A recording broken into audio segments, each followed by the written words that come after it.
Kemudian kita baru berpuasa kalau sudah berubah bulan. Bergantinya bulan dari satu bulan ke bulan berikutnya cuma diketahui dengan dua cara. Cara pertama adalah dengan terlihatnya hilal. Cara kedua, kalau hilal tidak terlihat, maka dengan menyempurnakan bulan Sya'ban atau bulan sebelumnya 30 hari. Hadis ini berdasarkan hadis Nabi sallallahu alaihi wasallam. Kata Nabi sallallahu alaihi wasallam, "Sumu li ru'yatihi wa aftiru li ru'yatihi, fa in gumma 'alaikum fa akmilu iddata Sya'ban 30." Berpuasalah karena melihat hilal, lebaranlah karena melihat hilal. Kalau ada awan yang menghalangi hilal tidak terlihat, maka sempurnakan bulan Sya'ban 30 hari. Ini adalah pendapat jumhur, bahkan ada yang mengatakan ijma ulama. Adapun hisab, maka hisab adalah ilmu pengetahuan yang membantu kita untuk bisa memperkirakan kira-kira bisa terlihat atau tidak terlihat. Dengan hisab kita bisa tahu, oh pada tanggal 29 nanti setelah malam matahari terbenam ternyata hilal terlihat secara hitungan cuma 1 derajat di atas cakrawala. Kalau 1 derajat tidak mungkin terlihat. Kalau saya tidak, meskipun ada hilalnya, tapi tidak mungkin terlihat. Kenapa? Matahari baru terbenam di cakrawala, terbenam, kemudian hilal sangat tipis, cuma 1 derajat, dia cuma 4 menit, kemudian dia tenggelam lagi, dan dia sangat tipis, dan dia masih tertutup dengan cahaya matahari yang masih kuat, yang baru tenggelam. Makanya para ulama ahli hisab mengatakan hilal baru mungkin terlihat mungkin sekitar 3 derajat ke atas. Kalau di bawah itu tidak mungkin terlihat. Nah, kita, atau saya lupa 2 derajat atau 3 derajat. Intinya ilmu hisab adalah ilmu yang baik, bermanfaat. Dalam masalah melihat hilal adalah ilmu pembantu untuk memungkinkan kita melihat atau tidak. Ya. Adapun keputusannya adalah dengan melihat. Seandainya menurut perhitungan hisab ternyata hilal 4 derajat, ini pasti kelihatan. Tetapi qadarullah ketika mau lihat semuanya mendung, lagi hujan, lagi mendung, tidak terlihat. Apa kata Nabi sallallahu alaihi wasallam? Fa an ghubbiya alaikum fa akmilu iddata Sya'ban 30. Kalau hilal tidak terlihat berarti bulan Sya'ban jadi berapa hari? 30 hari. Hukum syar'inya seperti ini meskipun hakikatnya hilalnya ada. Dalam hadis yang lain kata Nabi sallallahu alaihi wasallam, fa in hala bainakum wa bainahu sahab. Kalau ternyata hilal tersebut dihalangi oleh awan, ada tapi terhalang oleh awan, maka sempurnakanlah bulan Sya'ban 30 hari. Tapi hilalnya ada, Ustaz. Iya, hilalnya ada, tapi hukum adalah dengan yang terlihat. Dan ini mirip seperti salat gerhana. Salat gerhana kata Rasulullah SAW, fa in ra'aitumuhu, kalau kalian lihat gerhana maka salatlah. Seandainya gerhana ada tapi tertutup dengan awan, kita enggak perlu salat gerhana. Karena salat gerhana kita menyaksikan keajaiban alam dengan adanya gerhana. Gerhana tertutup, mendung, hujan, enggak usah salat gerhana. Sebagaimana dijelaskan oleh para fuqaha, karena Rasulullah mengatakan fa in ra'aitumuhu, jika kalian melihatnya.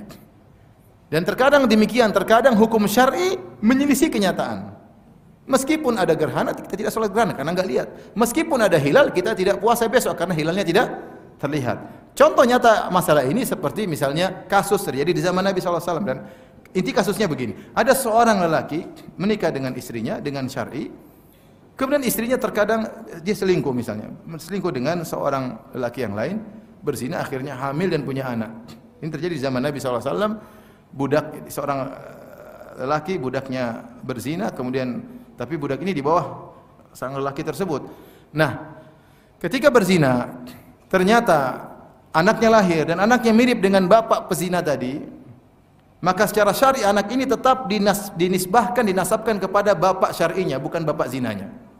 Meskipun DNA-nya seperti bapak yang zina. Rasulullah ditanya kata Rasulullah SAW, al-waladu lil firash walil ahiri hajar. Anak tetap dinisbahkan kepada bapak syar'inya, dan bagi pezina cuma dapat apa? Batu. Ini terjadi zaman Nabi SAW ketika Zam'ah, bapaknya Saudah bintu Zam'ah punya budak wanita. Budak wanita ternyata berzina dengan Utbah bin Abi Waqqas. Utbah bin Abi Waqqas ini saudaranya Sa'ad bin Abi Waqqas dan dia mati kafir. Utbah bin Abi Waqqas sebelum meninggal dunia dia bilang sama Sa'ad, wahai Sa'ad, itu anak dari budak itu ponakanmu. Itu anak saya karena saya berzina sama dia.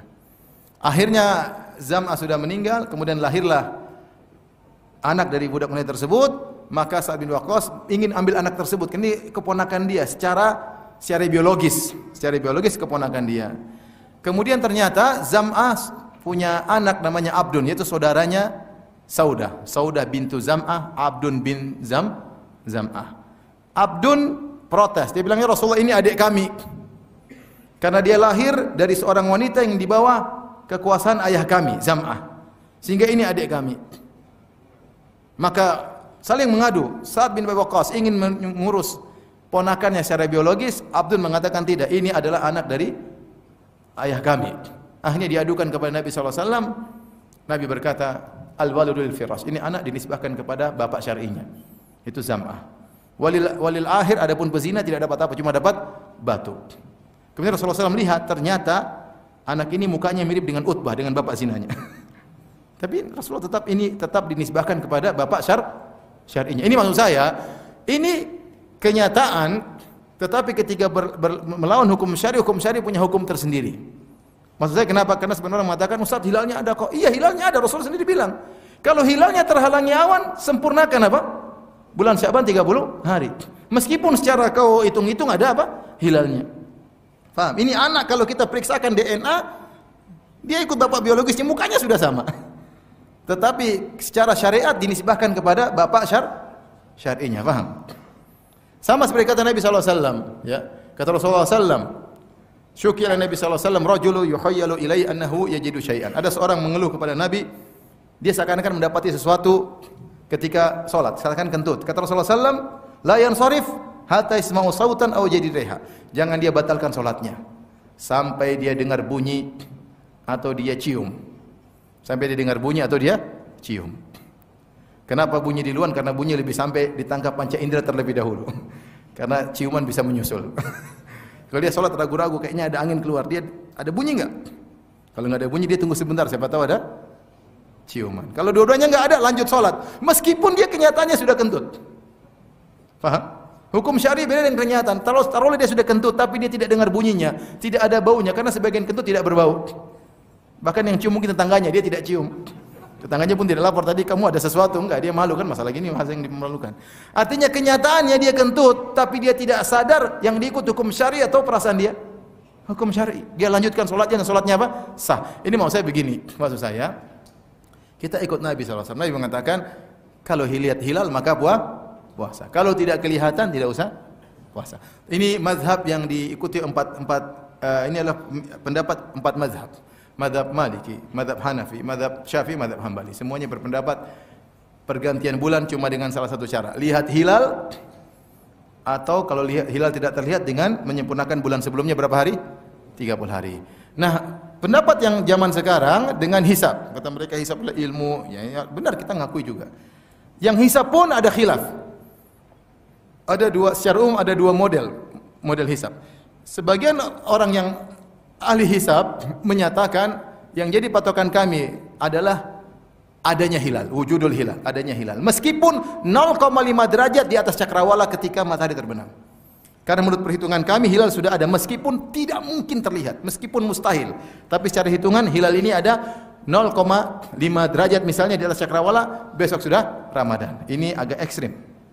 Tapi ini diikuti oleh sebagian orang. Pendapat yang lain yang agak ringan, dia mengatakan kita hanya puasa meskipun tidak kelihatan hilal kalau imkanur ru'yah. Kalau posisi hilal itu pada posisi mungkin untuk dilihat meskipun tidak terlihat. Yaitu misalnya hilal secara hitungan 3 derajat di atas cakrawala. Kalau 3 derajat cakrawala maksudnya matahari tenggelam, dia masih 3 derajat, dia tenggelam belakangan. Karena 1 derajat 4 menit, kalau 2 derajat 8 menit, 3 derajat 12 menit. Kalau dia 4 derajat cakrawala, dia akan 16 menit di cakrawala mungkin untuk terlihat. Dan semakin dia tinggi, semakin besar hilalnya. Sehingga mereka punya pendapat yang model ahli hisab yang kedua, kami tetap puasa dengan hisab jika imkanur ru'yah, jika mungkin untuk dilihat meskipun tidak terlihat. Ini masih mending. Yang pertama enggak, pokoknya menurut hitungan ada kita akan puasa meskipun 0,1 derajat. Yang itu enggak mungkin dilihat, pakai mikroskop pun tidak akan kelihatan. Karena tertutup dengan cahaya apa? Matahari. Intinya wallahu a'lam bishawab. Saya lebih cenderung pada pendapat jumhur, mazhab Hanafi, Maliki, Syafi'i, Hambali. Kita lihat hilal. Kalau hilal tidak kelihatan, kita sempurnakan bulan Sya'ban 30 hari. Yang penting kita jangan ribut, kita sepakat kita puasa 1 Ramadan.